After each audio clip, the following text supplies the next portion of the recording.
Hey everyone, welcome back to BDG Reviews. We're back with another Horrorpack unboxing. I've said it before, I'll say it again. As long as I'm doing these videos, I'll keep saying it.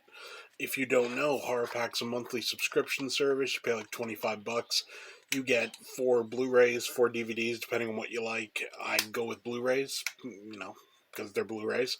They're all horror movies. You don't know what you're getting.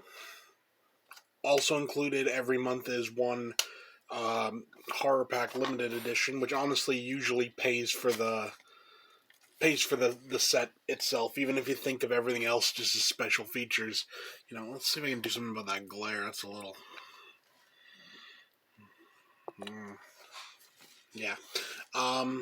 Even if you consider everything else just special features, you know, um, usually that pays for it on its own.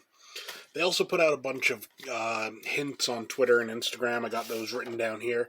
Now, this month I do know one of the titles, so that particular hint I won't be reading.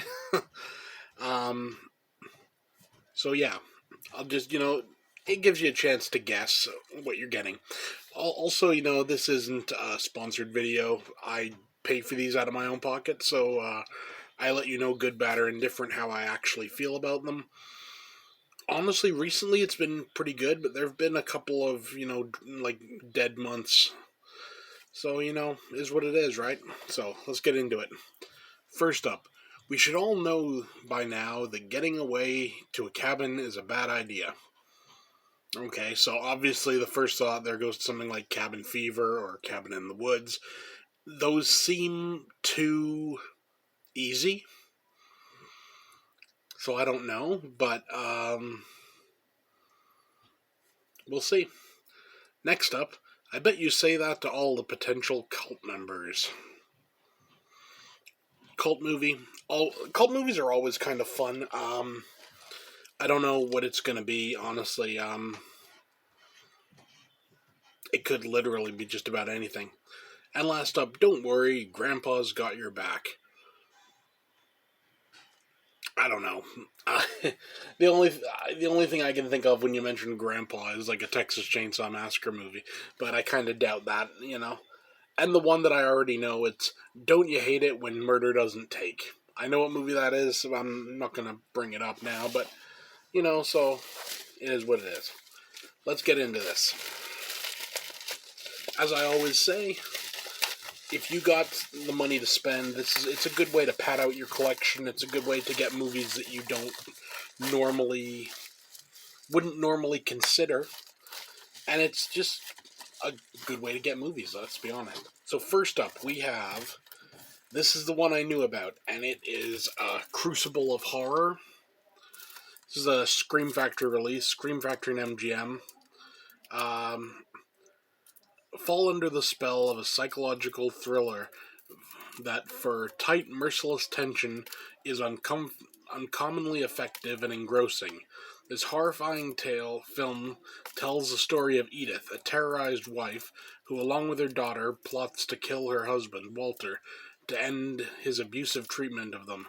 They poison him and make his death look like a suicide, but they don't count on one thing: Walter isn't ready to die. I don't know. The name Crucible of Horror is very familiar, but this movie it doesn't register. I don't. Oh, it's got Michael Ghosh in it. Nice. Um, I don't know. We'll have to see about that one. Hopefully it's good. It's a Scream Factory, so that's always a good thing. Next up, we have. Okay, yeah. Night of the Living Deb. After a girls' night out, endearingly awkward Deb wakes up in the apartment of the most attractive guy in Portland, Maine. She's thrilled, but can't remember much of what got her there. Pretty boy Ryan only knows it was a mistake and ushers her out of the door into a full-scale zombie apocalypse. Now, a walk of shame becomes a fight for survival as the mismatched pair discover the only thing scarier than trusting someone with your life is trusting them with your heart. Okay. Ooh, it's got Ray Wise in it. That's reason enough right there. Ray Wise kicks ass in no matter what he's in.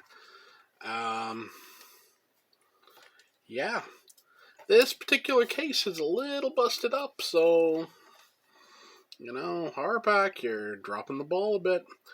Features on this, you got commentary with writer director, um, actor producers, other actors, bloopers, behind the scenes, and a trailer. So cool. It looks like a zombie comedy type thing. Could be pretty good. Next up, we have and this is the Horrorpack Limited Edition. This is Freak. Ava, a washed-up writer who escapes a traumatic event in Los Angeles, retreats to a remote cabin in the woods of Philadelphia. But the longer she stays, the more she realizes her nightmare has only just begun. That should be good. It's, short little thing, 70 minutes. Like I said, these pay for themselves. They really do.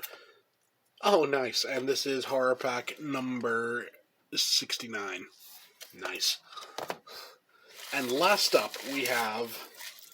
Oh, dude, okay. This is one I actually have, but, good movie. VFW.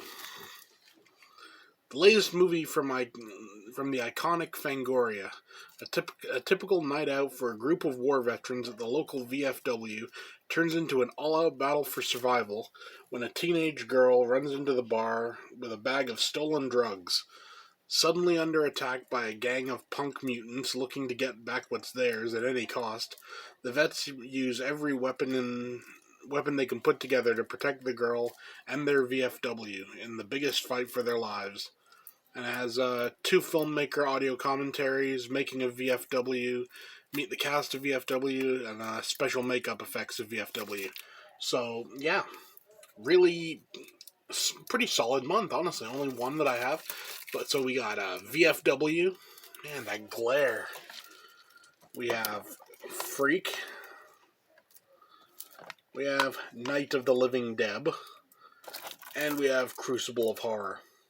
Like I said, pretty good month. Only one of them I have, so that's good. But maybe I can find a way to spread the gospel of horror. So yeah, that's it for now. I'll see you next time. I'll try to leave a link below for Horrorpack if you want your own. It's definitely worth it. So yeah, that's it for me. See you next time.